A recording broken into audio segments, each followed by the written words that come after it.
மீனராசிக்காரர்களுடைய பாடு தான் ததிகித தோம்தாளம்னு சொல்லுவாங்க இல்லையா? அந்த மாதிரி இளைய பருவத்தினர் ஒரு 30 வயதுகளில் இருக்கக்கூடிய யாருமே நீங்கள் நல்லா இல்லை. நடக்கும் கெடுதல், ஆனால் அதை தாங்கக்கூடிய வல்லமை இப்போது உண்டு. ராசிநாதன் உச்சத்தில் இருக்கிறார். 2 கிரகங்கள், சுப கிரகங்கள் உச்சமாகி ராசியை பார்ப்பது. சிலருக்கு பெண்களால் ஏதாவது ஒரு சிக்கல்கள் வரும். லவ் எல்லாம் பண்ணாதீங்க இளைய பருவத்தினர், ஒன்றும் சக்ஸஸ் ஆகாது. ஆண்களுக்கு பெண்களால் ஏமாற்றமும், பெண்களுக்கு ஆண்களால் ஏமாற்றமும். 8 சுக்கிரன் இருப்பதால் மீனராசிக்காரர்களுடைய பாடு தான் ததிகித தோம்தாளம்னு சொல்லுவாங்க இல்லையா? அந்த மாதிரி இளைய பருவத்தினர் ஒரு 30 வயதுகளில் இருக்கக்கூடிய யாருமே நீங்கள் நல்லா இல்லை. குறிப்பாக ரேவதி நட்சத்திரக்காரர்கள் நல்லா இல்லை என்பதை எல்லாத்துலேயும் சொல்லிக்கிட்டு தான் இருக்கிறேன். மாதம் இதே பல்லவியை நீங்களும் பாடுங்க, நாங்களும் கேட்டுக்கிட்டு இருக்கேன். இப்படி தான் நீங்களும் நினைப்பீங்க. என்னதான் இருந்தாலும் ஜென்மச்சனி உங்களை ஆக்குபை பண்ணியிருக்கு. 12 ராசிகளில் ஒரு ராசிக்கு ஜென்மச்சனியும் ஒரு ராசிக்கு அட்டமத்து சனியும் நடக்கும். இந்த 2 ராசிக்காரர்கள் தான் அதிகமாக ராசி பலனே பார்ப்பீங்க. அதிகமாக நீங்கள் தான் மனச்சோர்வில் இருப்பீங்க. மனச்சோர்வு இப்போது இளைஞர்களுக்கு இருக்கிறது. 50 வயசுக்கு மேற்பட்டவர்களுக்கு நான் சொல்கிறது இது பொருந்தாது. அவர்களுக்கெல்லாம் ரொம்ப நல்லாயிருக்கும். அதை செகண்ட் ரவுண்டுன்னு நாங்கள் சொல்லுவோம். மங்கு சனி, பொங்கு சனி, அப்படி இப்படின்னு சில விஷயங்கள் இருக்குது. அதில் பொங்கு சனியாக செயல்படக்கூடியது நடுத்தர வயது கடந்தவர்கள் எல்லோருக்குமே மீனராசிக்காரர்களுக்கு இப்போது நன்றாக இருக்கிறதுன்னு தான் உண்மை. ஆனாலும் ஜென்மச்சனியுடைய ஆதிக்கம் இப்போது சற்று குறைவாக இருக்கக்கூடிய நடக்கும் கெடுதல், ஆனால் அதை தாங்கக்கூடிய வல்லமை இப்போது உண்டு. ராசிநாதன் உச்சத்தில் இருக்கிறார். 2 கிரகங்கள், சுப கிரகங்கள் உச்சமாகி ராசியை பார்ப்பது. ராசியை மட்டும் பார்க்கல, ராசியில் உங்களை போட்டு அழுத்திக்கிட்டு இருக்கிற, உங்களை இருட்டாக்கிக்கிட்டு இருக்கிற, உங்களை சோம்பேறி ஆக்கிக்கிட்டு இருக்க, உங்கள் மன அழுத்தத்தை கொடுக்கக்கூடிய ஜென்மச்சனியில் இப்போ குரு பார்வையும் புதன் பார்வையும் இருக்கின்ற காரணத்தினால் எதுவும் நன்றாக இருக்கக்கூடிய நல்ல மாதமாக இந்த மாதம் அமையும்.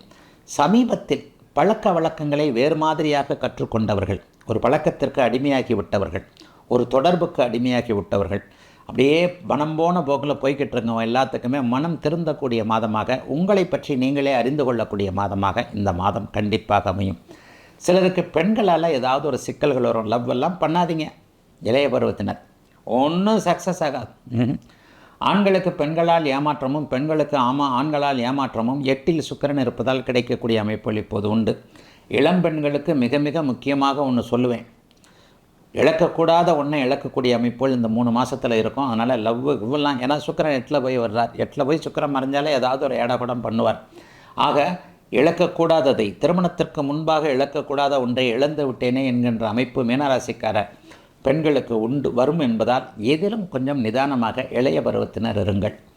அதே நேரம் அந்த 30 வயசு தாண்டினவங்களுக்கெல்லாம் பெரிய அளவில் நல்லா இருக்குங்க. அவங்களுக்கு புகழ் கிடைக்கும். சோஷியல் மீடியா, புதன் சம்பந்தப்பட்ட விஷயங்கள், இணையம் சார்ந்த விஷயங்கள் எல்லாம் பெரிய அளவில் நல்ல வருமானங்கள் கண்டிப்பாக மீனராசிக்காரர்களுக்கு இப்போது உண்டு. அறிவை உபயோகப்படுத்தி செய்யக்கூடிய தொழில் அமைப்புகளில் இருக்கிறவங்களுக்கு நல்லவைகள் கண்டிப்பாக நடக்கும். சிலருக்கு சொத்து சேர்க்கை போன்ற ஒரு அட்வான்ஸ் கொடுக்கறது, இது மாதிரியான அமைப்புகள். சிலருக்கு வீடு வாங்குகிற மாதிரியான அமைப்புகள் இருக்கும்.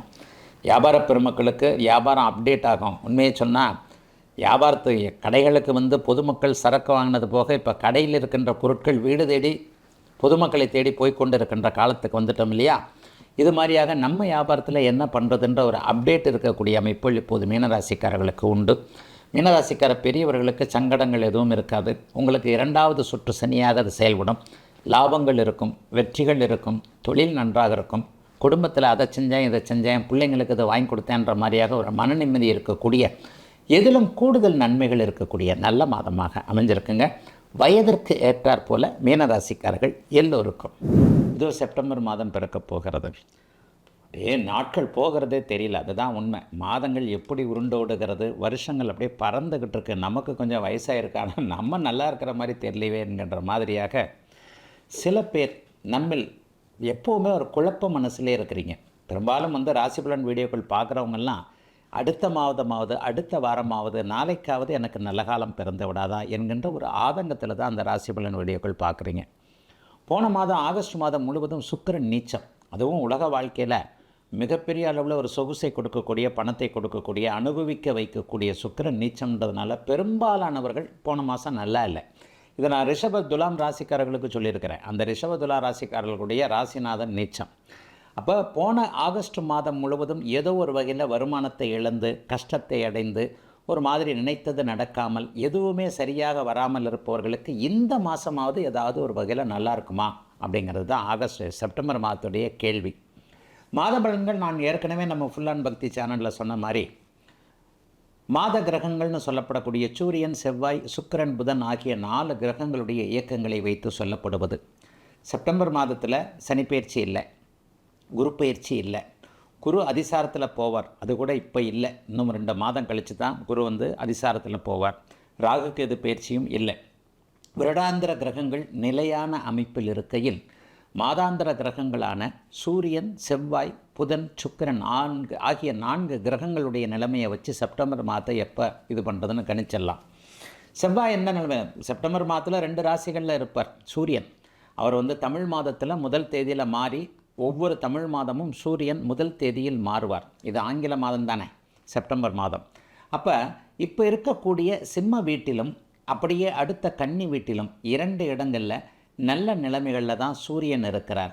செவ்வாயை எடுத்துக்கிட்டிங்கன்னா செப்டம்பர் மாதம் 15ஆம் தேதி வரைக்கும் இப்போது இருக்கக்கூடிய மிதுன வீட்டில் இருப்பார். அதன் பிறகு செவ்வாய் அப்படியே கடகத்தில் நீச்சம்னு ஒரு வலிமையற்ற நிலைமையை அடைவார். செவ்வாய் நீச்சமானாலே விருச்சிக ராசிக்காரர்கள், மேஷராசிக்காரர்களுக்கு ஏதாவது குழப்பங்கள் வரும், அவங்களுக்கு ஒரு தயக்கங்கள் வரும். அப்படி ஏதாவது இந்த மாதம் வருமானு பார்த்தா இல்லைங்க. ஜோசியத்தில் விதியை விட விதி விலக்குகள் தான் முக்கியம். செவ்வாய் 16ஆம் தேதிக்கு பிறகு செப்டம்பர் 16க்கு பிறகு நீச்சத்தை அடைந்தாலும் கூட நீச்சபங்க ராஜயோகம் என்கின்ற அதி அற்புதமான குருவோடு உச்சகுருவோடு சேரக்கூடிய அமைப்பு அவருக்கு எக்ஸலண்ட்டாக இருக்கும். அதனால் மேஷ விருச்சிக ராசிக்காரர்களுக்கு கூட அந்த நீச்சத்தினால் கிடைக்கக்கூடிய ஒரு கெட்ட தன்மைகள் கண்டிப்பாக இருக்காது. இதனை எடுத்து பார்த்திங்கன்னா மிகப்பெரிய நல்ல பலனாக புதன் செப்டம்பர் 7ஆம் தேதிக்கு பிறகு உச்சத்தை அடைகிறார். அட்டகாசம். வருஷத்துக்கு ஒரு தடவை மட்டும்தான் அந்த உச்சம் என்கின்ற அமைப்பை அடைவார். கன்னிராசிக்காரர்களுக்கும் மிதுன ராசிக்காரர்களுக்கும் புதனுடைய உச்சம் மிகப்பெரிய யோகம். கூடவே சுக்கிரன் செப்டம்பர் மாதம் 2ஆம் தேதியே, போன மாதம் முழுக்க நீச்சத்தில் இருந்த சுக்கிரன் இப்போ 2ஆம் தேதியே அப்படியே ஆட்சி என்ற ஒரு அட்டகாசமான அமைப்புக்கு வந்துடுறாரு. கிட்டத்தட்ட ஒரு 2-2.5 மாதம் துலாத்தில் அவர் ஆட்சியாக இருப்பார். ஆக எல்லா ராசிக்காரர்களுக்கும், பெரும்பாலான ராசிக்காரர்களுக்கு நன்மைகளை கொடுக்கக்கூடிய அமைப்பில் தான் செப்டம்பர் இருக்கிறது. கூடுதலாக கடந்த மாதம் பாதிக்கப்பட்ட ரிஷபம், துலாம் ஆகிய 2 ராசிக்காரர்களுக்கு ராசிநாதன் நீச்சத்தை விட்டு விலகி செப்டம்பர் மாதம் 2ஆம் தேதியே ஆட்சி என்கின்ற அருமையான பலத்தை கொண்டிருப்பதாலும், மிதுனம், கன்னிராசிக்காரர்களுக்கு புதன் ராசிநாதன் உச்சத்தை அடைந்திருக்கின்ற மிகப்பெரிய யோக அமைப்பினாலும், மேஷம், விருச்சிக ராசிக்காரர்களுக்கு செவ்வாய் நீச்சமானாலும் செப்டம்பர் மாதம் 16ஆம் தேதிக்கு பிறகு நீச்சபங்க ராஜயோகம் என்கின்ற வலிய அமைப்பை அடைகின்ற காரணத்தினாலும் உண்மையிலே இந்த செப்டம்பர் மாதம் போன மாதம் கஷ்டப்பட்டவங்களுக்கெல்லாம் ஓரளவுக்காவது நல்லா தாங்க இருக்கும். அதுக்காக நீங்கள் கோடீஸ்வரன் யூடியூப்பை திறந்தாலே அடித்தது பார் ஜாக்பாட்டு, நீங்கள் இப்போது கோடீஸ்வரன் அப்போது கோடீஸ்வரன் அப்படிலாம் நான் சொல்ல மாட்டேங்க. அந்த மாதிரி என்னுடைய வீடியோக்களுக்கு தம்ப்நெயிலும் எந்த சேனல்லையும் வைக்க மாட்டாங்க. உங்களுக்கென்று ஒரு பிறந்த ஜாதகத்தில் ஒரு உயரம் இருக்கிறது. நீங்கள் 1 லட்சம் சம்பாதிப்பீங்களா, 10,000 சம்பாதிப்பீங்களா, 1 கோடி சம்பாதிப்பீங்களா, பல பெரிய மிகப்பெரிய, ஏன்னா ஒரு ராசியில் பிச்சைக்காரர் இருப்பார், மிகப்பெரிய அம்பானி போன்ற கோடீஸ்வரர் இருப்பார். ஆக பிறந்த ஜாதக அமைப்பிற்கு ஏற்றாற் போல உங்களுக்கென்று ஒரு உயரம் இருக்கிறது இல்லையா? அந்த உயரத்திற்கு ஏற்றாற் போல 1 மடங்கு அதிகமான வருமானங்கள், 1 மடங்கு அதிகமான ஒரு நல்ல உல்லாச அனுபவங்கள், அதற்கேற்றாற் போல நிம்மதியான போக்குகள் போன்ற அனைத்தும் கிடைக்கக்கூடிய சூரியன் ஆட்சி, புதன் உச்சம், சுக்கிரன் ஆட்சி, செவ்வாய் நீச்சபங்க ராஜயோகம், சனி குருவின் பார்வையில் மிகப்பெரிய உயர்நிலை அமைப்பு என பெரும்பாலான கிரகங்கள் நல்ல அமைப்பில் இருக்கின்ற காரணத்தினால் 12 ராசிக்காரர்களுக்கும் பெரிய அளவில் சோதனைகள் எதுவும் இல்லாமல் நல்ல மாதிரியான மாதமாகவே இந்த செப்டம்பர் மாதம் இப்போது கண்டிப்பாக அமைஞ்சிருக்குங்க.